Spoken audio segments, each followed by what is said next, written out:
So it's a new morning, new courage, new focus. You know what they say, some things in life are bad, and they can really make you mad. Other things just make you swear and curse. But when you're chewing on life's gristle, don't grumble, give a whistle. And this will help things turn out for the best. And always look on the bright side of life. Always look on the bright side of life.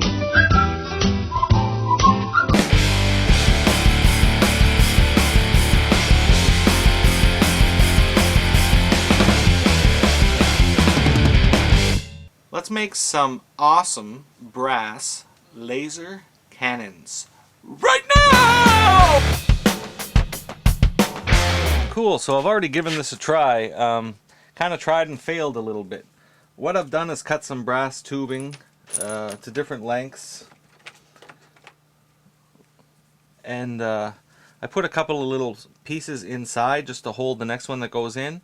But I forgot to leave one end out a little bit longer just for the step down, and I noticed in the reference picture there's a little step down. So the 4 of those are kind of wasted. I put that in there with CA. So let's cut some more.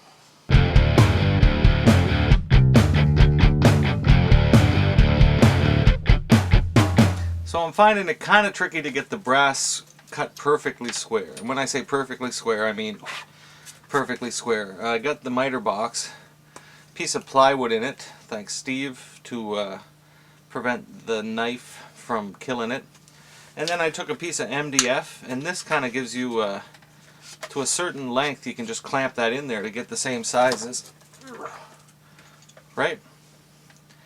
And that works good. You could probably build an extension for this, so if you're cutting long pieces, you know, and that has to be back here. That's kind of just basic woodworking stuff applied to this. So I've got the 3/16 brass tube. I've got 1, 2, 3, 4, 6 pieces cut off. I just kind of cut it all up into pieces, and you know, they should all be the same length, and it's going to be close. It's not going to be perfect. Okay, so I've got these cut out. Now there's little burrs around everywhere. What I found works good is just hold it with a skewer, and I glued up another little sanding stick. Then I just go around the edge of it, remove that burr, take it off, take a knife, kind of remove the burr from the inside, and then it's smooth. So that's what I'm going to do to all these little pieces. So I got quite a bit of email this week, and one in particular comes from Spencer. And Spencer writes, "Hi, could you please give me a shout out this week?" Signed BTTF Spencer. So Spencer, here is your shout out. If you've got anything to say to me, you can do it via email. junkie@scalemodeladdict.com.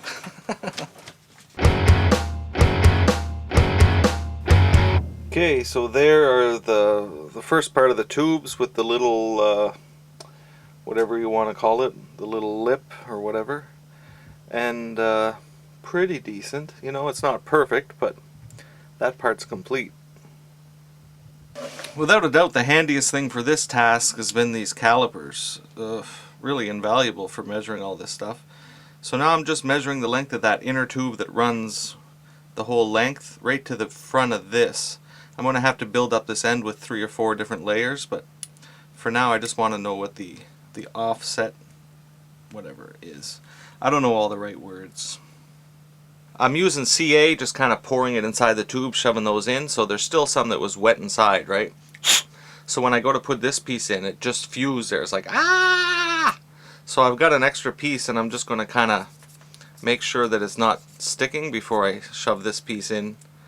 And then probably just drop some CA right on that seam once I get it in the right position. And hopefully there'll be enough space in there that the glue will just kind of the caterpillar action of this. Just suck it right around. They're going to look a lot better than the kit though, that's for sure. Now we're going to make these holes bigger, right? So I've tried one and it seems I've got a bit spinning there, obviously. I'm going to go from behind because I can kind of get it. You'll see.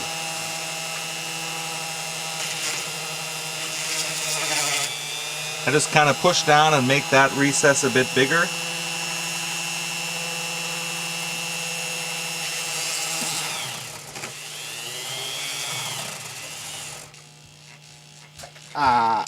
Okay. We be jammin', we be jammin'. Now I got 4 of these little things to deal with. Might as well snap those together. And we're getting closer.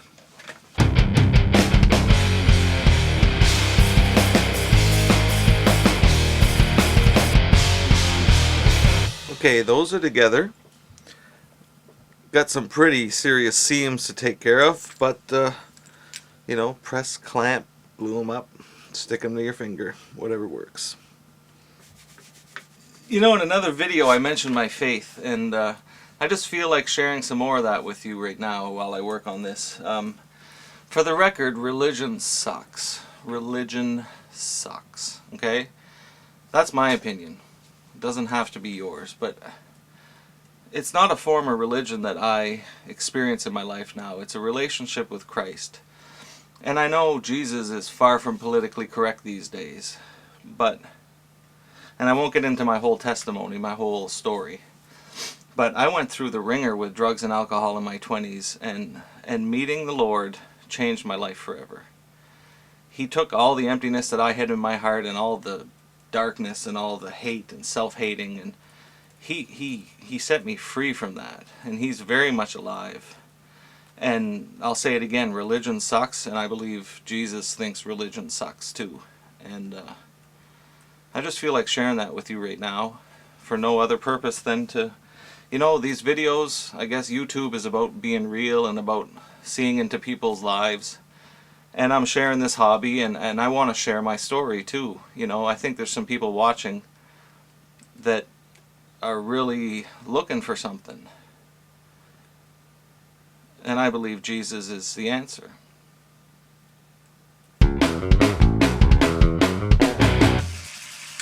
This week's DIY is awesome, and it's recommended by most dental hygienists. Okay, this week on DIY we are making an awesome self-oscillating powered electric toothbrush sander, my bob. I won't say that again. Cool. So what you have to get is an electric sander thing. I got this for $6 about an hour ago. Get yourself a piece of glue for a glue gun, some CA glue,